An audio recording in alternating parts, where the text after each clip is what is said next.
مسجد الحرام مکۃ المکرمہ اور مسجد النبوی مدینہ المنورہ سے خطبے کا اردو ترجمہ کے لیے ہمارے سوشل نیٹ ورک کو فالو کرنا نہ بھولیں اور اپنے دوست احباب کے ساتھ بھی ضرور شیئر کیجیے۔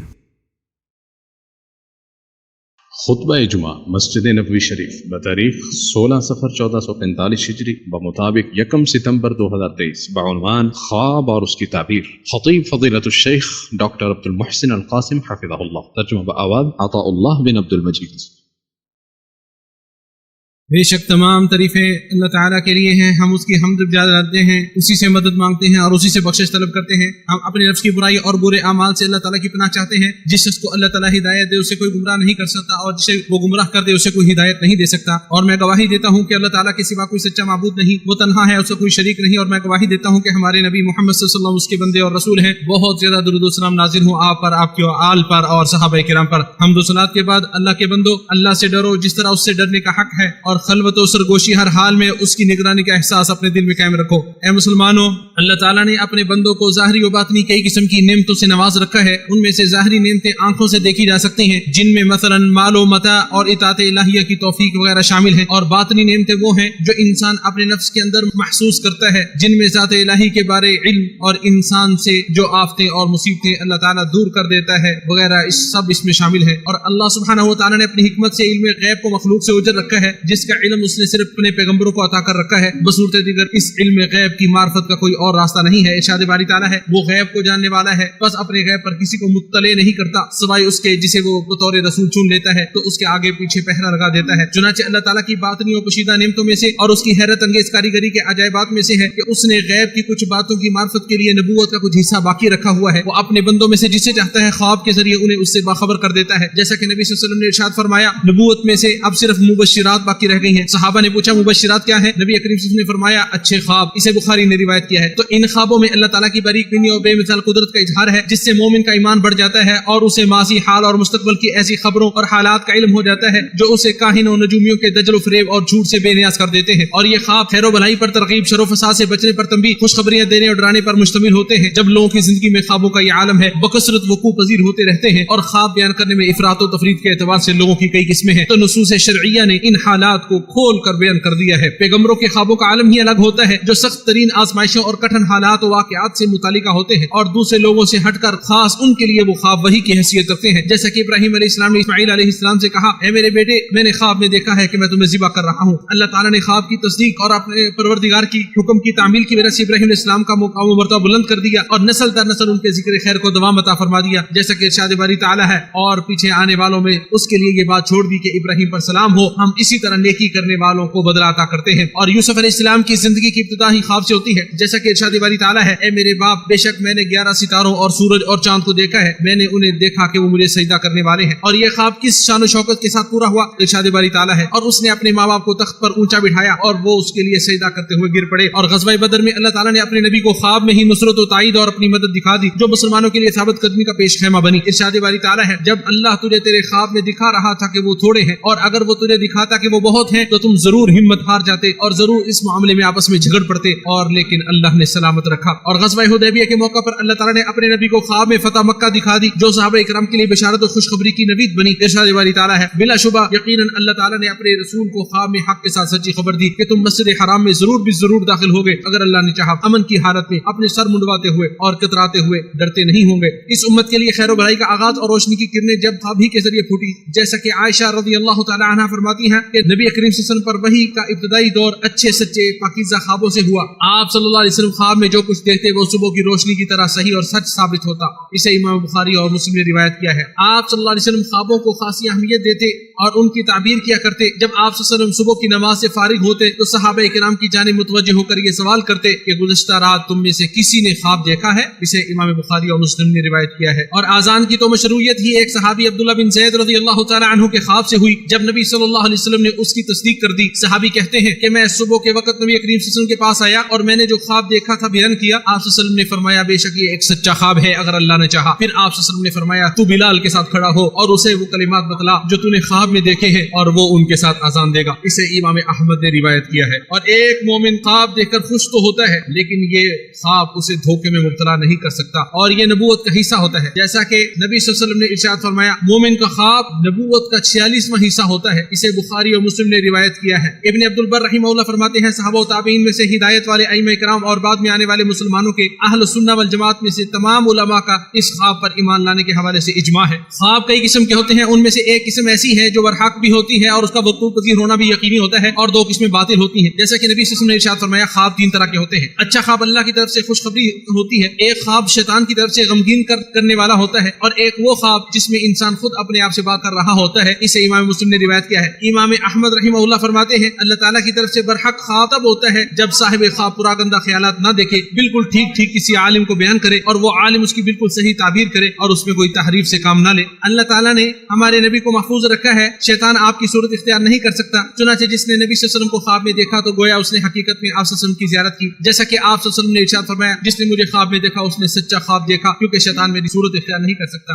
اسے بخاری اور مسلم نے روایت کیا ہے۔ تو جسے خواب میں نبی صلی اللہ علیہ وسلم کی زیارت ہو جائے اس کا مطلب یہ نہیں کہ وہ دوسروں سے بہتر ہو گیا ہے، اور جس نے آپ صلی اللہ علیہ وسلم کو کسی ایسی صورت میں دیکھا جو سنت و سیرت سے ثابت نہ ہو، یا وہ دیکھے کہ کسی باطل و منکر چیز کا حکم دیا جا رہا ہے، تو یہ پراگندہ خیالات کے قبیل سے ہوگا جو اچھے خواب کے مشابہ ضرور ہے لیکن سچا نہیں ہے۔ اور سچا خواب نبوت کا ایک حصہ ہوتا ہے اور نبوت کا دار و مدار وہی پر ہوتا ہے۔ خواب بیان کرنے میں جھوٹ سے کام لینے والا در حقیقت اللہ تعالیٰ پر جھوٹ باندھ رہا ہوتا ہے کہ اسی نے اسے ایسا دکھایا ہے، حالانکہ اس نے وہ کچھ نہیں دیکھا ہوتا جو وہ بیان کر رہا ہوتا ہے۔ جیسا کہ نبی صلی اللہ علیہ وسلم نے ارشاد فرمایا سب سے بدترین جھوٹ یہ ہے کہ انسان خواب میں ایسی چیز دیکھنے کا دعویٰ کرے جو اس کی آنکھوں نے دیکھی ہی نہ ہو۔ اسے بخاری نے روایت کیا ہے۔ اسے بروز قیامت سخت عذاب دینے کے لیے ایسے کام کا حکم دیا جائے گا جس کی وہ قدرت نہ رکھتا ہوگا، جیسا کہ نبی صلی اللہ علیہ وسلم نے ارشاد فرمایا جس نے ایسا خواب دیکھا جو اس نے نہ دیکھا ہو تو اسے قیامت کے دن جو کے 2 دانوں کو جوڑنے کا حکم دیا جائے گا اور وہ ایسا ہرگز نہیں کر سکے گا۔ اسے بخاری نے روایت کیا ہے۔ اکثر و بیشتر سچے خواب نیک لوگ ہی دیکھتے ہیں اور بسا اوقات دوسرے لوگ بھی دیکھ سکتے ہیں۔ چنانچہ یوسف علیہ السلام نے جیل کے اپنے دونوں ساتھیوں کے خواب کی تعبیر بتائی جو سچ ثابت ہوئی، اور کافر بادشاہ کے خواب 7 گائیوں والے کی تعبیر بتائی وہ بھی سچ ثابت ہوئی۔ اور ابن حزم رحمہ اللہ فرماتے ہیں کبھی کافر کا خواب بھی سچ ثابت ہو سکتا ہے لیکن وہ نبوت کے حصوں میں سے نہیں ہوگا اور نہ ہی مبشرات میں سے ہوگا، مگر اس میں اس کے لیے اور دوسروں کے لیے نصیحت و عبرت اور تنبیہ ضرور ہوتی ہے۔ دن کا خواب بھی رات کے خواب کی طرح برحق ہوتا ہے، جیسا کہ نبی صلی اللہ علیہ وسلم حرام بنت ملحان رضی اللہ عنہا کے پاس تشریف لے گئے اور دن کے وقت وہاں قیلولہ کیا تو ایک خواب دیکھا جو اسے سنایا۔ اسے امام بخاری اور مسلم نے روایت کیا۔ جو شخص کوئی پسندیدہ خواب دیکھے تو اسے چاہیے اس پر اللہ تعالیٰ کا شکر ادا کرے اور خوشی محسوس کرے، اپنے کسی عزیز اور پیارے کو سنائے کہ اس کے لیے مستحب ہے، مگر کسی کینہ پرور حاسد اور چال باز کو اپنا خواب نہ سنائے، جیسا کہ یعقوب علیہ السلام نے کہا تھا اے میرے چھوٹے بیٹے اپنا خواب اپنے بھائیوں سے بیان نہ کرنا ورنہ وہ تیرے لیے کوئی بری تدبیر کر دیں گے۔ اس کی تعبیر کسی مستند عالم سے پوچھے اور وہ اس وقت ہی وقوع پذیر ہوگا جب وہ خواب کی حقیقی تعبیر تک رسائی حاصل کر سکے گا، جیسا کہ نبی صلی اللہ علیہ وسلم نے ابو بکر رضی اللہ تعالی عنہ سے فرمایا جب انہوں نے خواب کی تعبیر بیان کی، فرمایا آپ نے کچھ تعبیر صحیح کی ہے اور کچھ غلط۔ اسے بخاری اور مسلم نے روایت کیا ہے۔ اور جو شخص ناپسندیدہ خواب دیکھے تو اس کے لیے مصون یہ ہے کہ وہ اس کی شر اور شیطان کی شر سے اللہ تعالیٰ کی پناہ طلب کرے، اپنے بائیں کندھے کی جانب 3 بار تھوکے، اپنی کروٹ کو تبدیل کر لے، اپنا خواب کسی کو بیان نہ کرے اور اٹھ کر نفل نماز ادا کرے۔ نووی رحمہ اللہ فرماتے ہیں اگر ان میں سے بعض چیزوں پر ابھی عمل ہو جائے تو اللہ کے فضل سے اس خواب کے نقصانات سے بچنے کے لیے کافی ہے، جیسا کہ احادیث میں اس کی صراحت موجود ہے۔ خوابوں کی تعبیر کا علم انبیاء اکرام اور مومنوں کے پاس ہوتا ہے۔ یہ ایک نادر اور ناپید علم ہے جس میں وحبی اور عطائی صلاحیت کے علاوہ تجربہ و مہارت بھی ضروری ہے، اور یہ ایک نعمت الہی ہے اللہ تعالیٰ اس کے ذریعے جس پر چاہتا ہے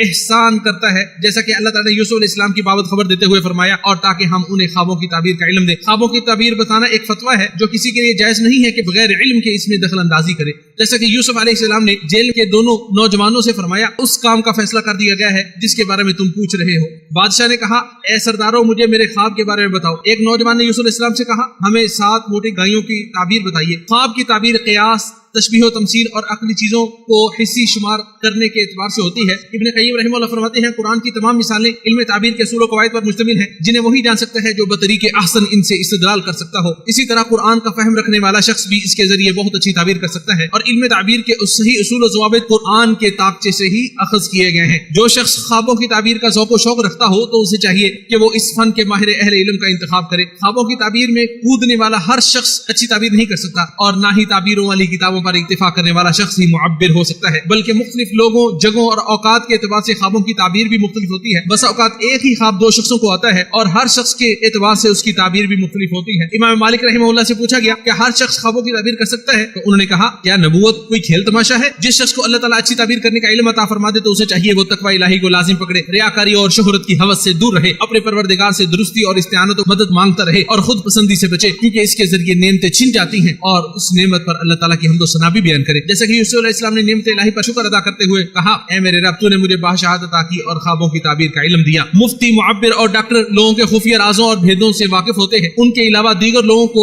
جن کا علم نہیں ہوتا تو انہیں چاہیے کہ ان میں سے جن اشیاء کو افشاں کرنا مناسب نہ ہو تو ان کی پردہ داری نہ کرے۔ خوابوں سے کوئی شرعی حکم ثابت نہیں ہوتا اور دین نبی صلی اللہ علیہ وسلم کی وفات کے ساتھ ہی مکمل ہو چکا تھا۔ شاطبی رحمہ اللہ فرماتے ہیں خوابوں کا خاص فائدہ یہ ہوتا ہے کہ ان میں بشارت و خوشخبری یا ڈراوا ہوتا ہے، علاوہ ازیں ان سے شرعی احکام ثابت نہیں ہوتے۔ مسلمانوں، اس گفتگو کے بعد گزارش ہے کہ جب نبوت اور اس کے اثار و نشانات کا حد تمام ہو گیا تھا تو اللہ تعالیٰ نے مومنوں کو اس کے عوض خواب عطا کر دیے، جیسا کہ نبی صلی اللہ علیہ وسلم نے ارشاد فرمایا جب زمانہ قریب آ جائے گا یعنی قرب قیامت ہوگا تو مومن کے خواب کم ہی جھوٹے ہوں گے۔ اسے بخاری اور مسلم نے روایت کیا ہے۔ اور زمانہ نبوت میں جب نور نبوت اپنے عروج پر تھا تو خوابوں کی ضرورت ہی نہیں تھی، اس وقت وہی کافی وافی تھا۔ جو حالت بیداری میں سچ بولتا ہے خواب بیان کرنے میں بھی وہی زیادہ سچا ہوتا ہے، جیسا کہ نبی صلی اللہ علیہ وسلم نے فرمایا تم میں سے خواب بیان کرنے میں زیادہ سچا وہی ہوگا جو بات کرنے میں زیادہ سچا ہے۔ ابن حجر رحمہ اللہ فرماتے ہیں جو حالت بیداری میں اکثر و بیشتر غالباً سچ بولتا ہے تو حالت نیند میں بھی ایسا ہی ہوگا اور سچ ہی دیکھے گا، جبکہ جھوٹا اور رطب و یابس ملانے والا شخص اس کے برخلاف ہے، کیونکہ اس کا دل خراب اور اندھیر نگری میں ہوتا ہے، لہٰذا وہ پراگندہ خیالات اور خلط مت اشیاء ہی دیکھتا ہے۔ لہٰذا